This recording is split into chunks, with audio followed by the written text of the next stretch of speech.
నమస్కారం స్వామి. ఒక్క క్షణం అక్కడే ఆగండి.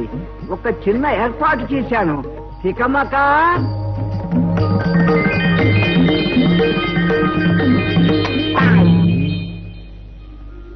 ఇదే నా ఏర్పాటు.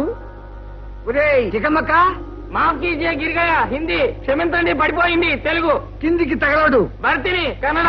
రండి స్వామి. ఇలాగే రానా? ఎంత మాట. బుట్టి ఇలా ఇవ్వండి, దయచేయండి. ఏమిటా హడావిడి? ఎవరా గుండైనా? స్వామీజీ అండి. అయ్యగారికి ఉబ్బసం వ్యాధి ఉండేది. అది ఆయన ఏవో మూలికలు అవి ఇచ్చి తగ్గించారు. అప్పటి నుంచి స్వామీజీ అంటే అయ్యగారికి మహాగురి. ఆయన ఏడాదికి ఒకసారి వచ్చి ఇక్కడ 4 రోజులు టెస్ట్ వేసి ఈ చుట్టుపక్కల వాళ్ళకి మందు మాకు ఇస్తూ ఉంటారు. తెలుగు అంత స్వామీజీ వందే. మళ్ళీ ఇదంతా అరవల్లో అరవకు, వెళ్ళి పని చూసుకో. స్వామి, నాకు ఈ మధ్య అజీర్ణ వ్యాధి తగులుకుంది. పితా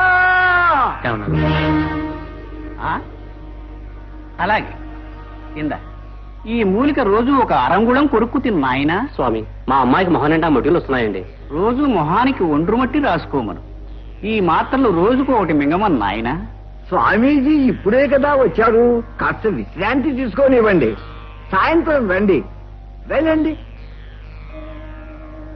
ఎలా ఉన్నావు సర్వానందం? మీ దయ వల్ల బాగానే ఉన్నాను. మీకు శుభవార్త చెప్పాలి. మా తమ్ముడి కూతురు అల్లుడు వచ్చారు. అలాగా, అతని పేరు వెంకట శివం. శివం. అతను ఈ మధ్యనే వాళ్ళ కార్యాలయంలో చూసి మాట్లాడాను.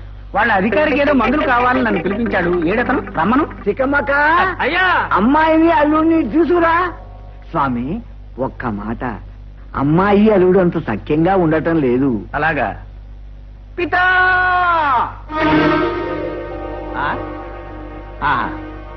ఆకర్షక చూర్ణం ఇమ్మన్నాడు పిత. రమ్మనండి, ఇద్దరికి ఇస్తాను. ఇక ఒకరంటే ఒకరికి ఆకర్షణ ఏర్పడుతుంది. అదిగో అమ్మాయి వచ్చేస్తుంది. అమ్మాయి విఘ్నేశ్వరి. ఇలా రామ్మా.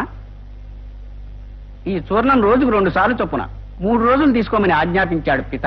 తీసుకోమ్మా. అబ్బాయి ఏడి? భర్తిద్దారే కన్నడ వస్తున్నారు తెలుగు.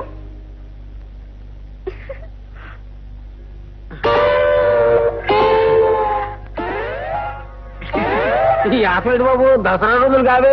ఏమిటయ్యా అది? మొహానికి మొటిమలు వస్తున్నాయని మొండ్రమట రాశాను. సభాష్, చక్కటి వైద్యం. ఇతడే మా అల్లుడు వెంకట శివం. తన నేను చూసిన అతను సన్నగా ఎత్తుగా ఉన్నాడు. ఓ అదే, ఈ మధ్య కొంచెం ఒళ్ళు చేసి పొట్టిగా కనిపిస్తున్నాను. పితా!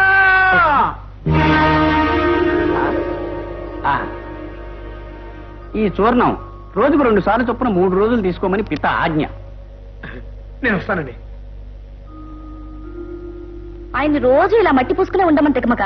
మామూలుగా కంటే ఇలాగే అందంగా ఉన్నారు. తనని బురద పూసుకోమను. అన్నం రాకపోయినా కాస్త బుద్ధైనా వస్తుంది. ఊరుకోండి బాబు. ఆకర్షక చూర్ణం ఇమ్మన్నాడు పిత. రమ్మనండి, ఇద్దరికి ఇస్తాను. ఇక ఒకరంటే ఒకరికి ఆకర్షణ ఏర్పడుతుంది.